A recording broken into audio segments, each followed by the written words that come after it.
नमस्कार दोस्तों, स्वागत है आपका हमारे चैनल आसान भाषा में। तो आज का हमारा टॉपिक है इम्पोर्टेंस ऑफ एपिडेमियोलॉजी। चलिए शुरू करते हैं। सबसे पहले हम थोड़ा ओवरव्यू ले लेते हैं कि एपिडेमियोलॉजी होती क्या है। तो ये क्या है, एक स्टडी है कि कोई भी डिसीज है वो कैसे फैलता है और कैसे अफेक्ट करता है लोगों को। मान लो कोई जैसे कोरोना आया था, ठीक है, वो कैसे फैला था और कैसे उसने अफेक्ट करा था। तो उसकी पूरी स्टडी को क्या कहेंगे हम, एपिडेमियोलॉजी। ठीक है, और क्या किस चीज को से हेल्प करती है कि उसका कोज पता लगता है कि कैसे फैला हो, किसी जैसे चमगादड़ वगैरह से फैला था वो।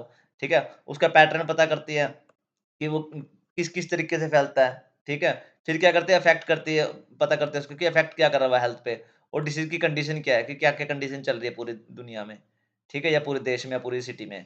उसके बाद क्या है, वो फिर फ़ोकस करती है प्रिवेंशन में कि उसको प्रिवेंट कैसे कर सकते हैं और उसको कंट्रोल कैसे कर सकते हैं। क्योंकि ये जो डिसीज़ होते हैं ग्रुप ऑफ पीपल में फैलते हैं, कई सारे लोगों में फैलते हैं। तो इनकी स्टडी कंट्रोल करना, उनका प्रिवेंशन करना बहुत ज़्यादा ज़रूरी होता है। तो इस सारी स्टडी को क्या कहते हैं हम, एपिडेमियोलॉजी। अब हम पढ़ते हैं इसके फ़ायदे क्या-क्या हैं, इसके इम्पोर्टेंस क्या-क्या है एपिडेमियोलॉजी के। तो ये इसके हमने 8 यहाँ पे बेनिफिट्स लिखे हुए हैं, ठीक है, जो इम्पोर्टेंस है इसकी। वैसे तो कई सारे और भी हैं, बट यहाँ पे मेन-मेन जो 8 है ना, वो हमने लिखे हुए हैं कि डिसीज़ प्रिवेंशन कंट्रोल में यूज़ होता है, पब्लिक हेल्थ प्लानिंग में, ठीक है, इमरजेंसी रिस्पॉन्स में और ग्लोबल हेल्थ प्रोटेक्शन में, सब में यूज़ होता है। तो हम वन बाय वन अब सबको हम डिस्कस करेंगे। सबसे पहला हमारा डिसीज़ प्रिवेंशन एंड कंट्रोल। तो इसमें क्या है कि ये हेल्प करता है आइडेंटिफाई रिस्क फैक्टर। कोई किसी का भी रिस्क फैक्टर है ना, उसको पहले से आइडेंटिफाई कर लेता है, ठीक है? जैसे कि स्मोकिंग से क्या होता है, हमें लंग कैंसर होता है, तो ये पहले से ही बता देगा एपिडेमियोलॉजी कि हमें स्मोकिंग नहीं करनी चाहिए। तो ये क्या कर रहा है, प्रिवेंट करता है उसको पहले से ही, कोई भी डिसीज़ होने से पहले, ठीक है? रिस्क फैक्टर बता देगा उसके, तो लोगों को पता लगेगा, तो लोग उसको पीना छोड़ देंगे। हालाँकि छोड़ते नहीं हैं, बट फिर भी कई सारे बंदे तो जानते हैं इस चीज़ को, जो पढ़े लिखे हैं, जो पढ़े लिखे तो नहीं कहूँगा, पढ़े लिखे पीते हैं वैसे तो, बट जो समझदार हैं, ठीक है? वो नहीं पीते हैं, कि उनको पता है कि क्या है, हेल्थ को हमारी हार्म करती है। उसके बाद क्या है, वैक्सीनेशन प्रोग्राम से उसको गाइड करता है, जैसे पोलियो वगैरह थे, ठीक है, इरेडिकेशन थे, इन जो पोलियो पोलियो इरेडिकेशन था, ठीक है, इन सारे प्रोग्राम्स थे ना, ये क्या करता है, उसको गाइड करता है ताकि पोलियो वगैरह कंट्रोल हो सके। जैसे कंट्रोल आउटब्रेक्स, जैसे कोई आउटब्रेक हो जाए, कोई कोई जैसे वायरस ऐसा आ जाए जो बिल्कुल फैलते ही जा रहा हो, ठीक है, तो उसके कंट्रोल में भी ये सहायता देता है। जैसे कोविड में आया था, ठीक है, तो लॉकडाउन और मास्क वगैरह जो भी आए थे ना, ठीक है, वो इसी एपिडेमियोलॉजी की वजह से ही थे, कि उन्होंने बता दिया था पहले कि इसके लिए लॉकडाउन और मास्क वगैरह ज़रूरत पड़ सकती है हमें। फिर दूसरे नंबर पे क्या आता है, पब्लिक हेल्थ प्लानिंग। अब जो भी हमारे डिसीज़ है ना, उनको ट्रैक, उसके ट्रेंड्स ट्रेंड्स को क्या करता है, ट्रैक करता है। जैसे डायबिटीज़ के केस राइज़ हो रहे हैं, ठीक है, मान लो उसका ट्रेंड बढ़ता जा रहा है, तो ये पहले से उसको ट्रैक कर लेगा कि इसके लिए कोई प्लान बनाना पड़ेगा, ठीक है।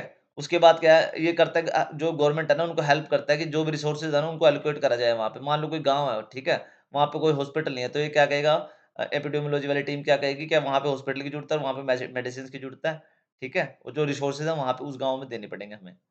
ओके। तो उसके बाद आता है कि सेट्स हेल्थ प्रायोरिटी। ये हेल्थ की प्रायोरिटी सेट करता है कि कहाँ पे कितनी ज़रूरत है, ठीक है? मान लो मलेरिया की ज़रूरत है ट्रॉपिकल रीजन्स में, ठीक है? जो उष्णकटिबंधीय क्षेत्र है, वहाँ पे मलेरिया के कंट्रोल की ज़रूरत है, ठीक है? तो सबसे पहले जो हेल्थ की जो वो है ना अपनी हेल्प है, ठीक है? वो वहीं पे भेजी जाएगी सबसे पहले। तो ये प्रायोरिटीज़ कौन सेट करता है? एपिडेमियोलॉजी। उसके बाद करता है आइडेंटिफाई कॉजेज़ ऑफ डिसीज़, ठीक है? अब देखते हैं कि जो भी मतलब वो वायरस फैला है ना, ठीक है? उसका कॉज़ क्या है? जो बीमारी फैली है उसका कॉज़ क्या है? उसका लिंक कहाँ से है? जैसे क्लोरेला है, हैज़ होता है, ठीक है? वो किससे होता है? गंदे पानी से होता है। तो हमें क्या करना चाहिए? गंदे पानी को मतलब आस-पास नहीं वो फटक देना चाहिए, वो साफ पानी ही हमें पीना चाहिए। गंदा पानी आपने पिया, ठीक है? जो बिल्कुल उसमें कचरा वगैरह घुसा हो, ठीक है? या केमिकल्स वगैरह मिले हों, ठीक? तो उस टाइप का पानी हमने नहीं पीना है, तो उससे क्या है, हमें हैजा से बच सकता है। तो ये कौन निकालते हैं ये चीज़ें सारी? एपिडेमियोलॉजी। उसके बाद क्या है? प्रूव हार्मफुल एक्सपोज़र्स, ठीक है? ये बताता है कि हार्मफुल एक्सपोज़र से कौन-सा लंग डिसीज़ होते हैं, जैसे एस्बेस्टस है, जो अधः कहते हैं जिसको, ठीक है? जो अर्थ के वैक्स से होता है, तो लंग डिसीज़ होते हैं, ये पहले बता देता है कि आपको क्या है, हार्मफुल एक्सपोज़र से बचना है। और क्या है, गाइड फूड सेफ्टी रूल्स, ये फूड सेफ्टी रूल भी बताता है, ठीक है? कि बैन करा जाए जो एडिटिव्स है ना, जो खाने में मिलावट करी जाती है, जो उसमें प्रिजर्वेटिव्स डाले जाते हैं, एडिटिव्स डाले जाते हैं कुछ-कुछ, ठीक है? तो ये कहते हैं उनको बैन कर देते हैं पहले से ही, क्योंकि ये क्या करते हैं एट द एंड मतलब उसको बॉडी को हार्म करते हैं। तो ये क्या है, को उसको पता कर लेता है पहले कि इस वज़ह से हो रहा है, तो उसको ये बैन कर देते हैं।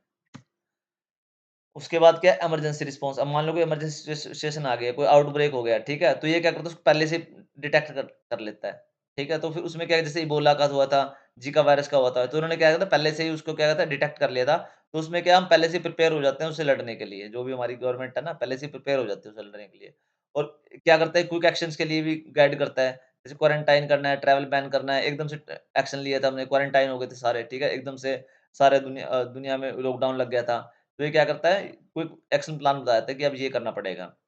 सेव्स लाइफ ड्यूरिंग डिजास्टर, मान लो कोई डिजास्टर आ गया, फ्लू पेंडेमिक आ गया, कोरोना आ गया, ठीक है? डिजास्टर ही थे, ठीक है?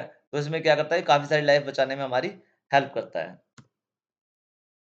Improved treatment and medicines. अब एक बात, जैसे कोई नया ट्रीटमेंट आया है, ठीक है? उसका टेस्ट होगा, ठीक है? तो जैसे वैक्सीन आई है, उसके ट्रायल्स वगैरह हैं, तो ये पहले ट्रायल्स कौन करेगा? एपिडेमियोलॉजी वाली टीम करेगी, ठीक है? उसके बाद क्या है, कंपेयर बेस्ट थेरेपीज़, उसमें से क्या है, बेस्ट थेरेपीज़ निकाल लेंगे। जैसे कैंसर के लिए सर्वाइवल रेट्स देखेंगे, कि कौन-सी थेरेपी में सबसे ज़्यादा है, कीमोथेरेपी में ज़्यादा है या किसी और में ज़्यादा है। तो ये बता के ये खुद बताएँगे कि इस वाली थेरेपी में जो सर्वाइवल रेट है ना, ये ज़्यादा है। वैसे हमें पता नहीं लग पाएगी ये। Reduce side effect bye studying drug safety. अब ड्रग्स के जो साइड इफेक्ट्स होते हैं ना, ड्रग्स हो गया या कोई भी दवाई होगी, ठीक है? उनके साइड इफेक्ट होता है ना, उनके साइड इफेक्ट को ये क्या करता है, कम करता है। उनको स्टडी कर करके कि कहाँ पे क्या रिपोर्ट आ रही है, कैसे रिपोर्ट आ रही है। तो इससे ओवरऑल क्या होता है, हमारे जो ट्रीटमेंट है ना और जो मेडिसिन है, वो क्या होते हैं, इंप्रूव हो जाते हैं। उसके बाद है health policy and decision making. अब सब कुछ इनको ये सारी सारी टीम इन पे स्टडी करते रहते हैं, तो ये क्या है, हेल्थ पॉलिसी जो भी बनते हैं ना, डिसीजन मेकिंग जो भी होते हैं, उसमें भी ये हेल्प करते हैं। ठीक है? लॉज़ को सपोर्ट करते हैं, जैसे स्मोकिंग जो है ना, उसको बैन कर दिया जाए पब्लिक प्लेसेस में। तो उससे क्या है, लोगों को जो नहीं पीते एटलीस्ट वो तो बचेंगे, क्योंकि धुआँ जाएगा उनके, तो उनको भी दिक्कत होएगी। जस्टिफाइड फाइज़ हेल्थ कैम्पेन, जो भी हेल्थ कैम्पेन्स होते हैं ना, जैसे एंटी टोबैको एड्स होते हैं, ठीक है? उनको भी ये रन करवाने में हेल्प करवाते हैं। और क्या होता है, इवैल्यूएट पॉलिसीज़ सक्सेस। अब मान लो सीट बेल्ट का है, ठीक है? जो लाल बनाया हुआ है कि सीट बेल्ट लगानी लगानी है आपने, तो उससे क्या है, डेथ्स क्या है, रिड्यूस हो गई हैं। तो ये भी पॉलिसी मेकिंग में सारे कौन हेल्प करता है डिसीजन मेकिंग में? एपिडेमियोलॉजी। उसके बाद आता है ग्लोबल हेल्थ प्रोटेक्शन। मॉनिटर करता है वर्ल्ड वाइड थ्रेट्स, जैसे बर्ड फ्लू हो गया, ठीक है? कोविड-19 आया था। ये कहता है सारे जो दुनिया में फैले हुए हैं ना, उनको क्या करता है, मॉनिटर करता है। फिर क्या करता है, जो पुअर कंट्रीज़ हैं, उनको फाइट करने में हेल्प करता है। जैसे डब्ल्यूएचओ प्रोग्राम वगैरह चलाए जाते हैं, ठीक है? डब्ल्यूएचओ जो संस्था है, वो प्रोग्राम चलाती है, वर्ल्ड हेल्थ ऑर्गेनाइजेशन। वो गरीब देशों के लिए क्या करती है, प्रोग्राम चलाती है कि उनकी हेल्प हो सके। एंश्योर करता है कि सेफ ट्रैवल और ट्रेड हो, ठीक है? जैसे फूड सेफ्टी चेक वगैरह होते हैं, तो इस क्या कौन एंश्योर करता है? एपिडेमियोलॉजी। ये क्या है, ग्लोबल हेल्थ प्रोटेक्शन में काफ़ी मदद करते हैं। उसके बाद सेविंग मनी एंड रिसोर्सेज़, अब सब कुछ ये मतलब डिसाइड कर रहे हैं, तो उससे क्या हमारा एट द एंड क्या बचेगा, काफ़ी पैसा बचेगा और रिसोर्सेज़ भी बचेंगे। जैसे कि प्रिवेंट्स कॉस्टली आउटब्रेक, ज अभी कोई भी है, जैसे कहीं पे मान लें आपने वैक्सीनेशन करनी है, तो उसका क्या मीज़ल्स सिस्टम होता है एक, ठीक है? उससे क्या होता है, वैक्सीनेशन बिलियंस की जान बचा लेते हैं, जो मीज़ल्स वैक्सीनेशन सिस्टम है, वो बिलियंस की जान बचा लेती है और कम खर्चे में। और क्या है, रिड्यूस हॉस्पिटल बर्डन्स।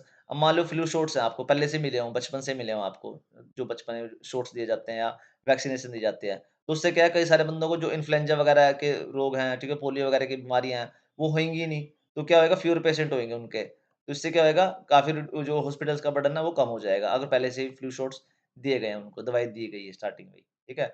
और क्या करता है, कॉस्ट इफेक्टिव ट्रीटमेंट को प्रमोट करता है, जो जिस ट्रीटमेंट में कम से कम खर्चा है ना, उसको ये क्या करता है, प्रमोट करता है। इंडिया का वैसे भी जो ट्रीटमेंट है ना, बहुत सस्ता है। जो बाहर के देशों के लोग हैं, वो यहाँ पे आते हैं खर्चा कराने, सॉरी वो इलाज कराने के लिए। क्योंकि जो वहाँ पे अगर $50,000 लग रहा है ना, तो यहाँ पे वो काम $7-8,000 में हो जाता है। तो उनको बहुत ज़्यादा पैसा बच जाता है। तो क्योंकि ये कॉस्ट इफेक्टिवनेस ट्रीटमेंट होता है यहाँ पे सारा कुछ ही। तो ओके बच्चों, thanks for watching. Please like, share and subscribe आसान भाषा में। अगर आपको टॉपिक में कोई डाउट लगे तो प्लीज़ आप कमेंट करके पूछना, और एक पीपीटी चाहिए हो तो भाई ये पेड है, तो पूछ लेना आप, अगर आपको चाहिए हो तो।